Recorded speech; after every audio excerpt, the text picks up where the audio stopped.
Hello everyone, and welcome back.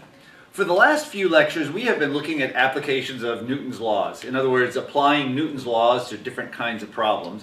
What we're going to do now is develop a new approach that we can use to solve problems that sometimes might be easier than applying Newton's laws. We're going to introduce a new idea. It's the idea of work. And then we'll see how this thing is related to another quantity, the kinetic energy, and how these go together and how we can apply them to problems where sometimes it's actually easier to use this approach than it would be to Newton's laws, than it would be to use Newton's laws. It's not that it will give a different solution, it's just sometimes it can be easier to apply.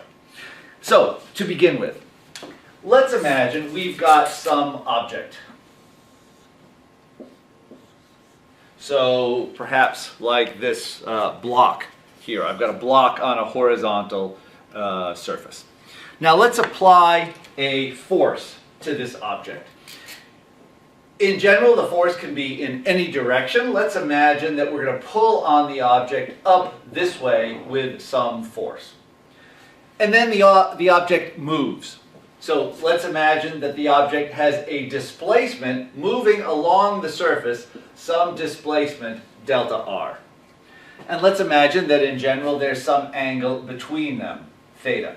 So what's going on? We've got a situation like this, where we've got our object on a horizontal surface. We're going to apply a force like this, and I'm going to be pulling up at some angle above the horizontal, and I'm pulling it along, and the object is moving horizontally. Although the force is not horizontal, the force is up at some angle, the motion is horizontal. So the motion is not in the same direction as the force, but let's assume they're at some angle theta. We're going to define this quantity work. In other words, the amount of work that is done on the object by the force. The force is doing work on the object. And we're going to make this definition. Well, first we're going to use the symbol capital W for work. Now this is a little unfortunate. Do not confuse W for work with W for, where else have we seen it, for the weight. So from context, hopefully we'll always know which W we're talking about, either work or weight. So imagine we've got this capital W for work. We will define the work then as the magnitude of the force times the magnitude of the displacement, and then we're going to put in a dependence on the angle. We're going to multiply by the cosine of the angle, the cosine of theta. Now, in order, and I've mentioned this before, in order to use an equation correctly, you must know what every term in that equation means. So let's look at this. What is W? W is the work. What is F? F is the magnitude of a force that is applied to our object. Could be any force acting on it. Delta R is the displacement of the object. And then theta is the angle between the force and the displacement. Now this is very, very important. Remember, imagine we have two vectors, a force and a displacement. It doesn't matter where vectors are. To find the angle between them, we take the vectors and we put them tail to tail. So put the vectors tail to tail. The angle between them is then whatever that angle is when you put them together tail to tail. Now let's just think about this just for a second. What kind of values can theta have? Well, if you have a force and a displacement in the same direction, what's the angle between them? In that case, theta is 0. As the angle between them increases, and this could be the force is going up this way or the displacement is down this way, whatever. As the angle increases between them, theta gets larger. When they are perpendicular to each other, theta is 90 degrees. We could actually have a force acting in the opposite direction, or not along the motion, but kind of opposite the motion. So theta can be greater than 90 degrees. I'll come back to that in a second. How can a force be acting in the opposite direction to the motion? Well, just hold on, I'll come back to that. So we can have angles between them that are greater than 90 degrees.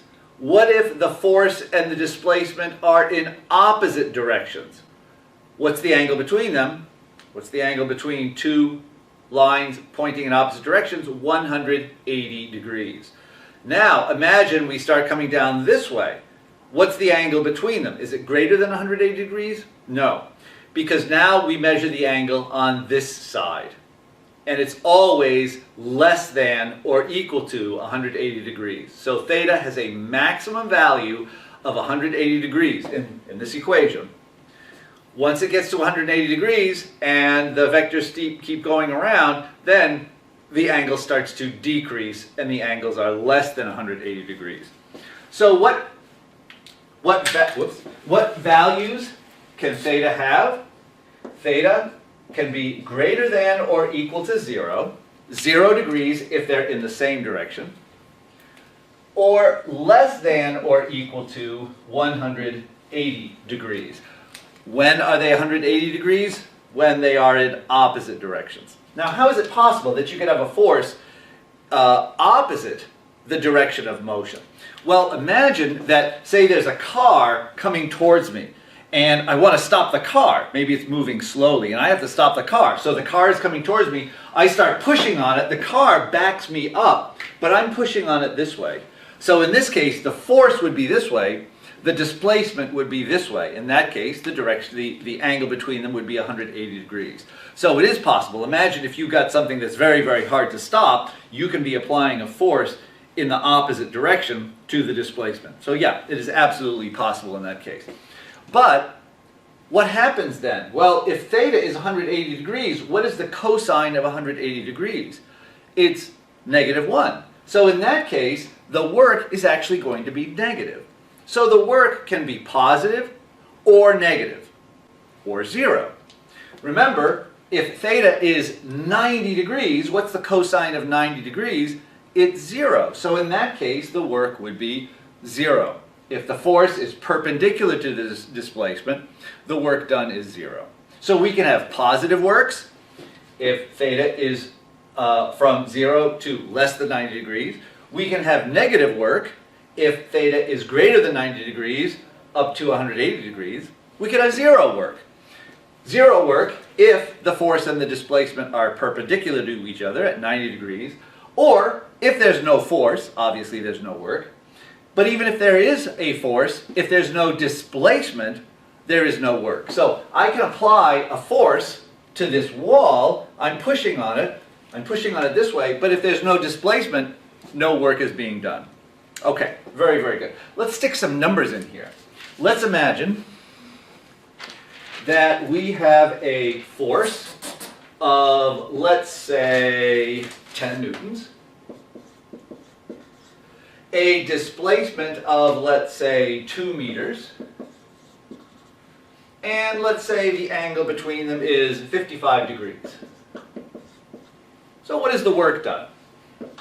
The work is equal to the magnitude of the force, which in this case is 10 newtons, times the magnitude of the displacement, which is 2 meters, times the cosine of the angle between them, and the angle between them in this case is 55 degrees. We multiply that out, and what do we get? We get 11.5 Newton times a meter, a Newton meter. This combination of units, actually let me work this out a little bit more. A Newton is what? A Newton?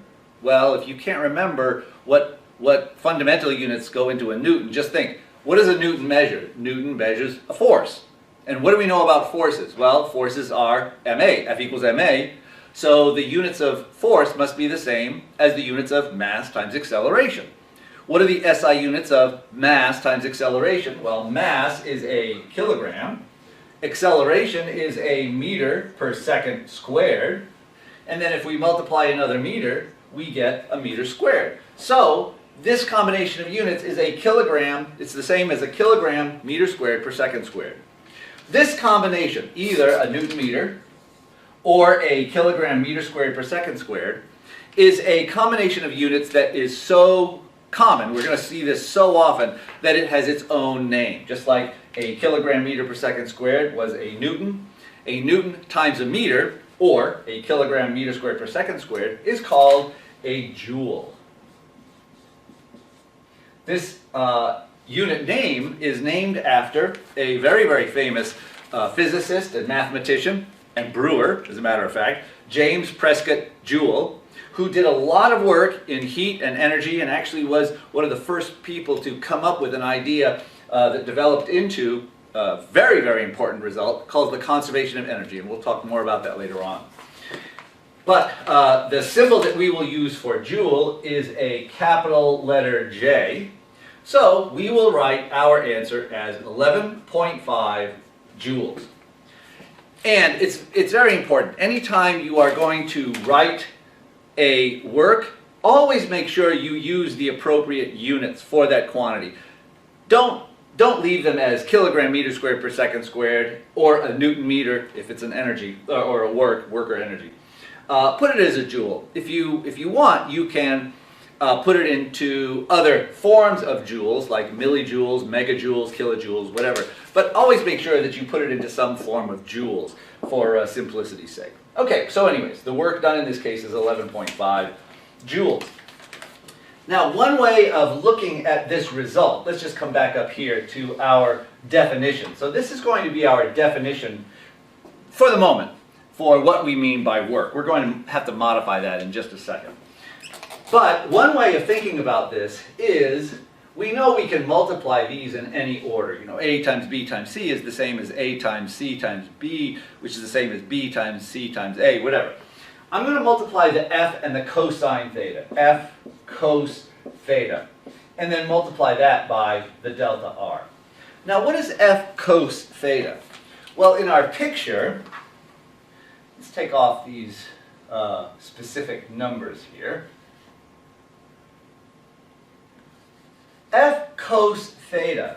Well, if we think of taking the force and dropping a perpendicular here and looking at the components of the force, we've got one component of the force that is along delta R, another component of the force that is perpendicular to delta R.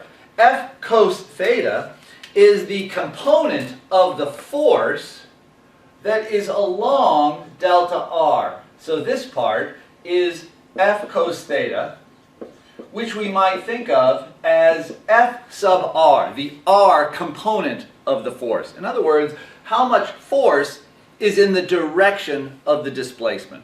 So what this means is that one way of thinking about this is that only the part of the force that's along the motion is actually contributing to the work. The perpendicular part of the force does not contribute to the work.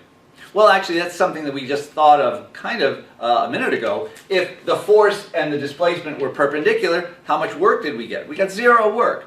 So the perpendicular part of the force does not contribute to the work. It's only the part of the force that's along the displacement that actually contributes to the work. You could look at it the other way. It's only the part of the motion that's along the force. Either way is fine. Okay, but we'll come back to this idea in just a second. Now, why is this important? How do we use this? Well, let's take a look at that.